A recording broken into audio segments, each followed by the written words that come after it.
Bismillahirrahmanirrahim. Assalamualaikum warahmatullahi wabarakatuh. Saya Vicky Listianisi, CGP Angkatan 6 dari SMK Negeri 2 Magelang. Pada hari ini saya akan mempraktikkan pembelajaran berdiferensiasi. Dalam hal ini adalah diferensiasi konten dan juga produk. Diawali dengan melakukan pemetaan gaya belajar pada siswa saya dengan memberikan sebuah angket dan juga berupa aplikasi yang harus diisi oleh anak-anak. Dan itu dilakukan di hari sebelum pembelajaran sehingga saya bisa merencanakan variasi kegiatan pembelajaran apa yang akan saya lakukan. Simak baik-baik. Bismillahirrahmanirrahim. Assalamualaikum warahmatullahi wabarakatuh. Waalaikumsalam warahmatullahi wabarakatuh. Selamat pagi anak-anak. Baiklah, sebelum kita mulai pembelajaran kita awali dengan berdoa ya. Silakan ketua kelas untuk memimpin doa. Itu baru siap gerak. Berdoa mulai.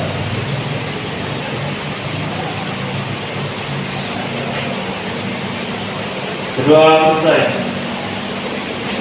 Baiklah, gimana kabarnya hari ini anak-anak? Alhamdulillah.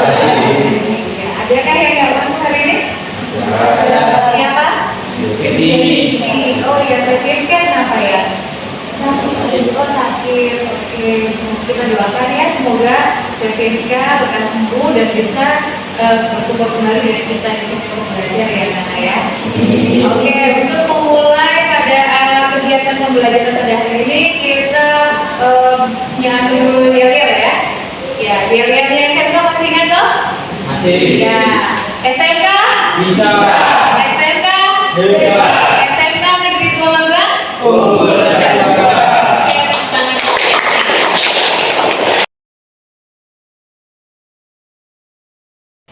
Baik anak-anak, pada hari ini kita akan belajar mengenai metodologi data science ya. Adapun tujuan pembelajaran kita pada hari ini adalah dengan diskusi kelompok, siswa dapat menjelaskan pengertian metodologi sains dan membuat alur metodologi sains dengan tepat. Ya, maka ada pertanyaan pemantik yang Ibu ingin tanyakan kepada anak-anak, yaitu jika kamu mempunyai permasalahan, kira-kira langkah-langkah apa yang kamu lakukan untuk menyelesaikan permasalahan itu? Siapa yang mau mencoba menjawab? Saya, Bu. Ya, silakan. Kalau menurut saya pribadi, cara untuk menyelesaikan masalah yang pertama saya lakukan adalah kenali masalah itu dulu, cari dampaknya, cari penyebabnya apa. Terus kalau udah ketemu, lalu kita cari solusinya untuk menyelesaikan masalah itu. Ya, betul. Tepat sekali. Kita berikan aplaus kepada Yoga. Saya, Bu. Oh ya, silakan Rehan. Kalau saya sendiri mencari akar permasalahannya dulu, baru mencoba untuk menyelesaikannya sendiri. Ya, betul sekali. Kita berikan apresiasi kepada Rehan. Ya, betul sekali anak-anak. Jadi langkah-langkah kalau kita misalnya mempunyai permasalahan, yang pertama kali harus kita lakukan adalah identifikasi dari permasalahan kita. Kita akan mendapatkan akar permasalahannya. Setelah itu kita baru akan menyelesaikan satu persatu dari permasalahan yang timbul tersebut ya, sehingga masalah yang kita miliki itu mendapatkan solusi. Baiklah anak-anak, sebelum kita masuk kepada diskusi, maka silakan anak-anak mengerjakan dulu pretest yang di sini ya. Ibu sudah membuat pretest di dalam Google Form ya. Silakan kalian klik linknya dan dikerjakan di HP kalian masing-masing.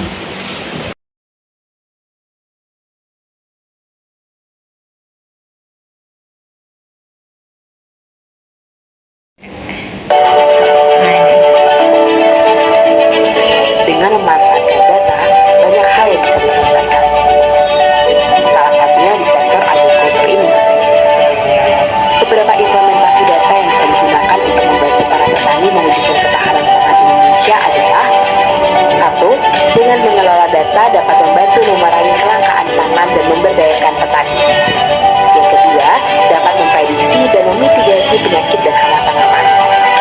Yang ketiga, mampu memprediksi dampak dari perubahan iklim sehingga meminimalkan gagal panen. Yang keempat, dapat memprediksi total produksi saat panen raya dan yang pastinya dapat memberikan gambaran kondisi tanaman dan tanah.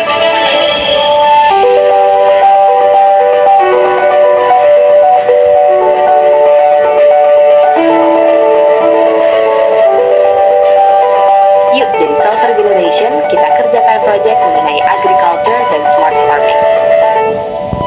Dari video tadi, yang kalian simak, kira-kira video tadi tentang apa ya? Saya Bu, Oh iya, silakan Vanessa. dari video tadi penerapan data science pada sektor pertanian, contohnya memitigasi hama dan penyakit tanaman. Ya, betul. Ada lagi yang punya pendapat lain? Saya Bu, Ya, silakan Anissa. pendapat lain adalah memprediksi jumlah panen. Ya, betul. Tentang data science atau penerapannya di dalam bidang pertanian. Ya. Jadi dengan adanya data-data itu nanti diolah terus dapat untuk menghasilkan mitigasi tadi ya, mitigasi terhadap hama dan penyakit tanaman sehingga nanti kedepannya itu bisa ada persiapan untuk bagaimana meminimalisir hama dan penyakit itu. Terus yang selanjutnya juga bisa untuk memprediksi jumlah panen, ya. Jadi biar mengetahui nanti keuntungan yang akan didapatkan berapa. Baik anak-anak, untuk selanjutnya adalah kita akan mempelajari mengenai metodologi data science ya. Di pembelajaran sebelumnya kalian sudah mempelajari pengertian tentang data science, manfaatnya, kemudian penerapannya. Nah, sekarang kita untuk membuat suatu data science itu maka diperlukan sebuah metodologi ya. Metodologi itu pengertiannya apa? Adalah tahapan atau langkah-langkah yang dijalankan untuk menyelesaikan permasalahan di bidang tertentu dengan memanfaatkan data science. Yes, betul sekali anak-anak. Jadi metodologi merupakan langkah-langkah atau tahapan yang akan dijalankan untuk menyelesaikan permasalahan di bidang data science. Nah, ini ada alur metodologi data science.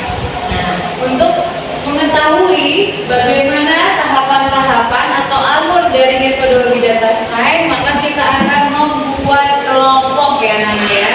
Ya, ini pembagian kelompok ya. Kelompok 1 Yoga, Vivi, Rahma, Atum, Kanisa.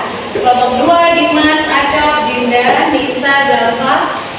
Dan kelompok 3 adalah Rehan, Dana, Anissa, Siti, dan Sarah.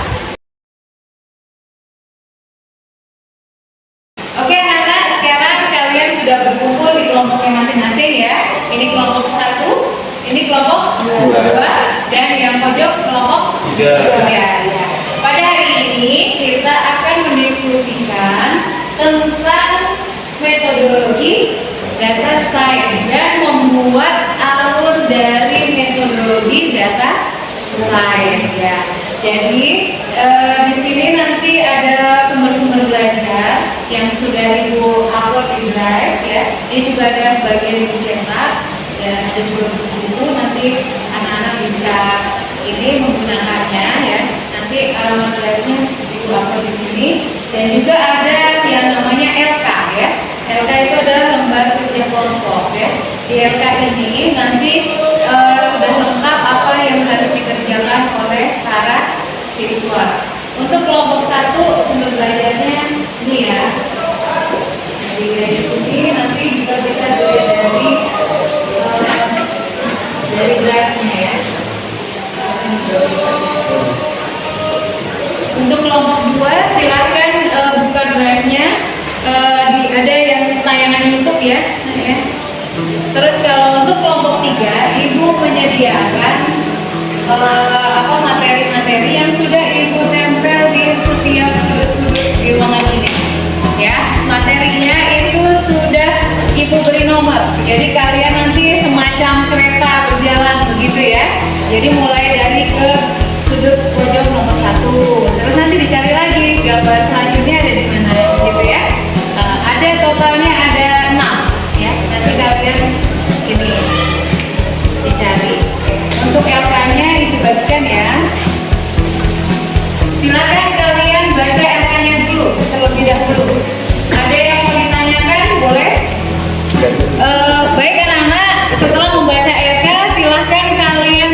diskusi bersama ya.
Tidak ada.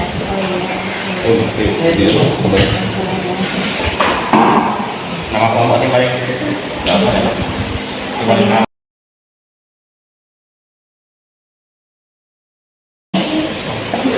Gimana, ada masalah? kira-kira kita buat idenya kita komunikasi. Tadi kalian kan sudah berkeliling, terus mendapatkan, udah mencatat kan poin-poin pentingnya. Nah itu sekarang berarti nanti tinggal kamu bagi tugas aja kepada anak. Misalnya yang mulai dari yang pertama itu tahapan pertama siapa, itu nanti menjelaskan di depan kamera. Terus selanjutnya yang tahapan kedua siapa. Jadi buat kayak TikTok gitu loh, mungkin misalnya metodologi data science. Terus siapa tampil duluan, nanti selanjutnya gitu. Jadi dibikin sekreatif gitu. Ya, ada kendala lain. Berarti dibuat narasinya itu setiap anak. Oke? Gitu ya. Ya, nanti dicabang gitu. Terus pengertiannya saya. Oh, boleh. Nanti sedikit aja yang penting bukunya gitu ya. Oh iya. Oh ini sudah ada bentuknya. Oke. Ya, boleh.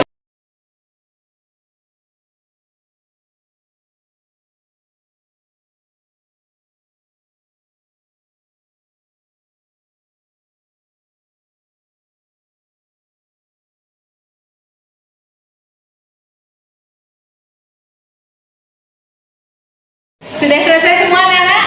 Ya, oke, untuk langkah selanjutnya kita presentasi. Siapa yang mau presentasi duluan?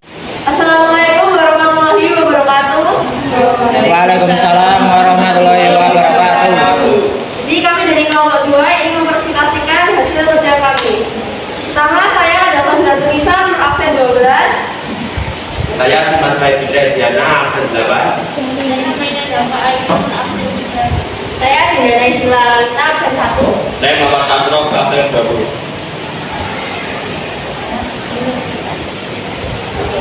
Data science membantu perusahaan dalam improvement performa dari bisnis. Saat ini di Indonesia banyak perusahaan, instansi pemerintah dan instansi lainnya telah memanfaatkan data science untuk berbagai kasus. Di antaranya perusahaan atau pabrik yang membuat suatu produk menerapkan data science untuk melakukan deteksi defek atau pencacatan dari produk yang telah dibuat melalui kamera CCTV. Analisa laporan keuangan dan fraud dari laporan keuangan, analisa tren saham emiten diperiksa terkait memanfaatkan data science. Perusahaan di bidang pertanian memanfaatkan data science dalam menganalisa parameter komoditas panen dan ketinggalan panen dan distribusi waktu panen. Di bidang kesehatan memanfaatkan data science dalam menganalisa elektronik medical record dari pasien dan memberikan prediksi serta rekomendasi. Oleh terakhir ada perusahaan di bidang berita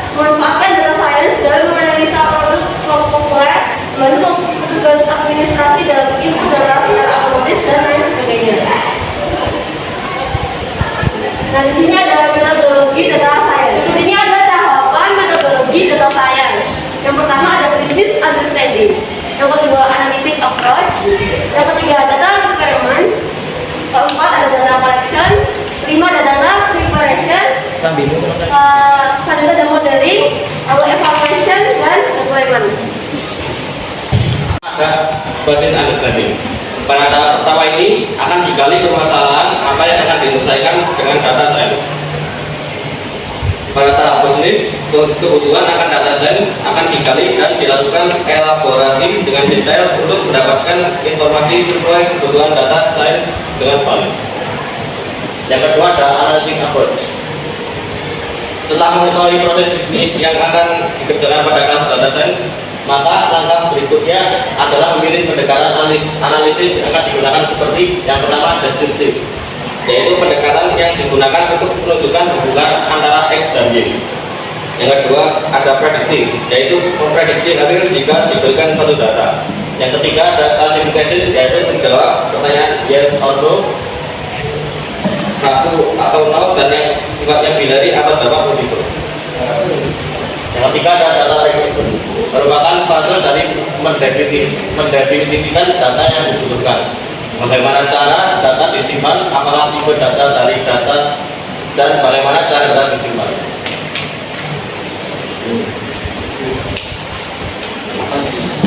Sekian presentasi dari kami. Jika ada salah mohon dimaafkan. Ada yang mau bertanya?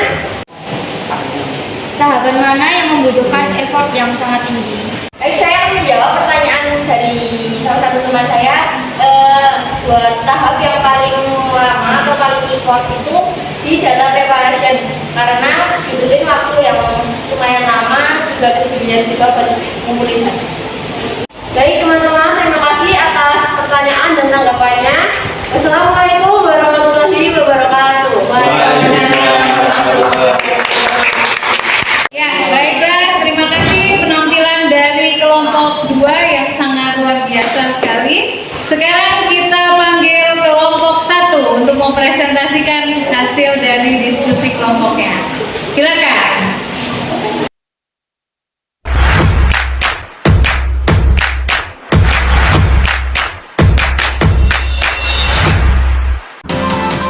Yang pertama, business understanding. Pada tahap business understanding, kebutuhan akan data akan digali dan dilakukan elaborasi dengan detail untuk mendapatkan informasi kebutuhan data dengan valid. Yang kedua, analytic approach. Setelah mengetahui proses bisnis yang akan dikerjakan pada kasus data science, maka langkah berikutnya adalah memilih pendekatan analisis yang akan digunakan seperti A. Deskriptif, prediktif, C. Classification. Ketiga, data requirement. Data requirement merupakan proses dari mendefinisikan data yang diperlukan, bagaimana cara data disimpan, apakah tipe data dari data, dan bagaimana cara data disimpan. Yang keempat, data collection. Setelah mendapatkan kebutuhan data, data dikumpulkan dari berbagai sumber. Data dapat dikumpulkan dari database, sistem enterprise resource planning, dari dataset seperti Kaggle, UCI Machine Learning, dan data.id. Yang kelima yaitu data understanding, yaitu tahap untuk memahami data yang telah didapatkan. Jadi pada fase ini akan menghilangkan lagi pada data, matching value, dan pemeriksaan format data serta bagaimana cara treatment data. Yang keenam yaitu data preparation, merupakan tahap untuk menyiapkan data agar dapat digunakan oleh data scientist pada fase berikutnya. Yang kedelapan, evaluation. Model yang telah dibuat pada fase sebelumnya akan dievaluasi dari performa, dari sisi kualitas, dan reliabilitas untuk mendapatkan model terbaik yang siap untuk dipasang pada production server. Yang kesembilan, deployment. Proses pemasangan model pada production server setelah model dipastikan memiliki kualitas yang baik.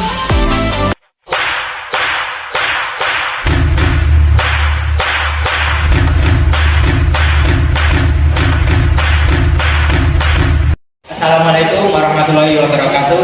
Waalaikumsalam warahmatullahi wabarakatuh. Selamat pagi Bu Vicky dan juga teman-teman. Jadi di sini kita mau mempresentasikan hasil kerja dari kelompok kami, yaitu sebuah poster yang berisi alur metodologi data science. Yang pertama ada business understanding. Pengertian dari business understanding adalah mengenali masalah. Terus dilanjut dengan nomor 2 yaitu analytic approach yang memiliki pengertian pendekatan analisis yang terdiri dari 3 macam, yaitu 1. Deskriptif, menunjukkan hubungan X dan Y. 2. Prediktif, memprediksi hasil data. 3. Classification, menjawab pertanyaan. Yang selanjutnya ada data refinement, yaitu mendefinisikan data. Lanjut dengan data collection, yaitu mengumpulkan data, dan data understanding, yaitu tahap pemahaman mengenai data. Yang selanjutnya data preparation, menyiapkan data, dilanjut dengan modeling, pemodelian data. Untuk selanjutnya yaitu evaluation yang berarti menilai performa model. Selanjutnya deployment yaitu pemasangan model pada produk. Yang terakhir yaitu feedback. Sekian presentasi dari kelompok kami. Bila ada salah mohon dimaafkan. Wassalamualaikum warahmatullahi wabarakatuh. Waalaikumsalam warahmatullahi wabarakatuh. Masih ada pertanyaan? Oh ya, silakan. Saya mau tanya, Ya, kalau ini kan urut, kalau bolak-balik bisa tidak? maksudnya Tahapannya itu tidak urut. dilakukan secara tidak urut ya. Oke, pertanyaan yang sangat bagus sekali. Tidak bisa dibolak-balik karena harus secara urut. Iya, betul sekali. Jadi, metodologi data science namanya juga alur ya. Alur, metodologi itu kan alur.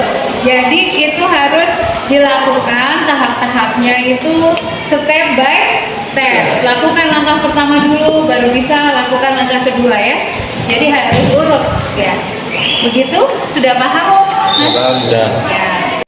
Baiklah anak-anak, demikian tadi presentasi dari kalian. Ibu lihat sudah sangat luar biasa sekali ya. Mulai dari ada yang membuat poster, ada yang membuat PPT, ada juga yang membuat video ya. Luar biasa sekali kreativitas kalian. Jadi pada hari ini kita bisa menyimpulkan sesuatu nggak anak-anak? Bisa ya. Metodologi data science itu apa ya?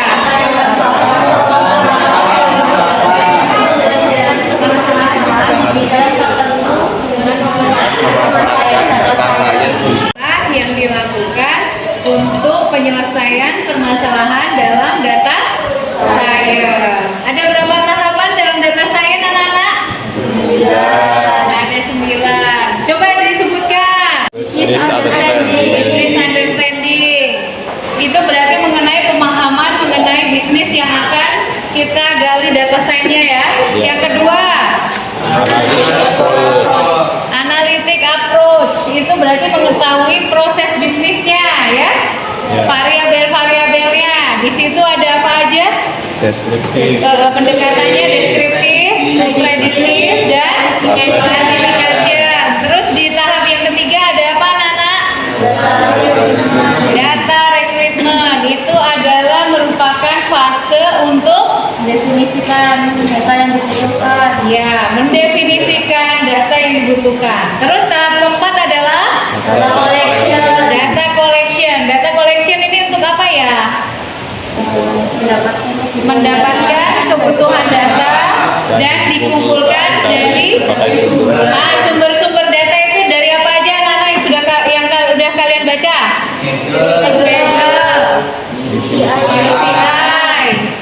Data Go ID.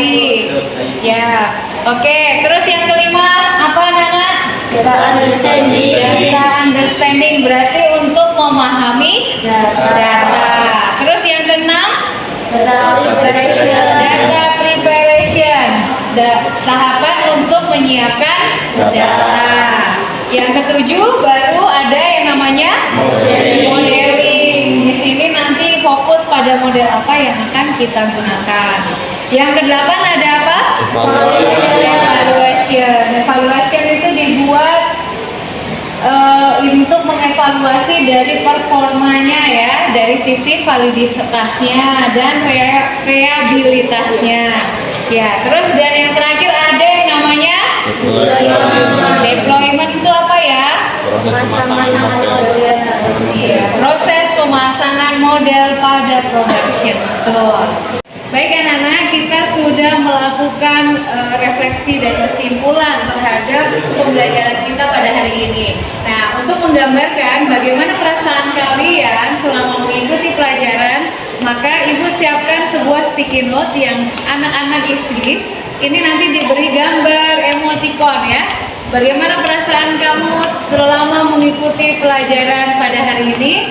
Terus nanti setelah digambar emoticonnya ditempel di papan tulis, oke? Ya, terima kasih.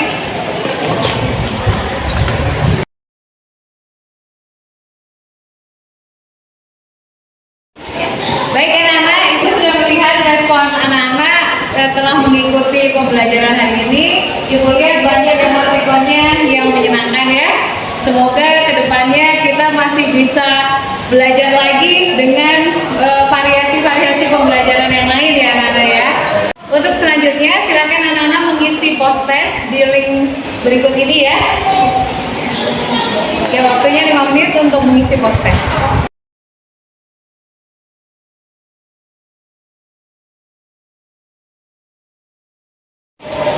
Baik anak-anak, demikianlah pembelajaran kita pada hari ini. Semoga menjadi manfaat bagi kita semua ya.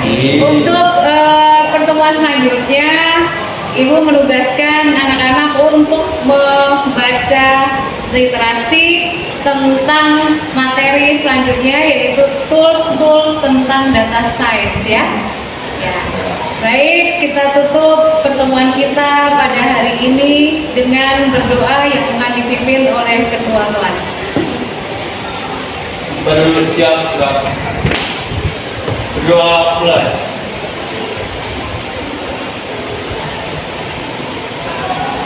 Doa saya. Terima kasih anak-anak atas partisipasinya pada pembelajaran kali ini. Ibu lihat antusiasme yang sangat besar sekali. Dan semoga kedepannya anak-anak menjadi anak-anak yang hebat semua ya. Demikian, assalamualaikum warahmatullahi wabarakatuh. Waalaikumsalam.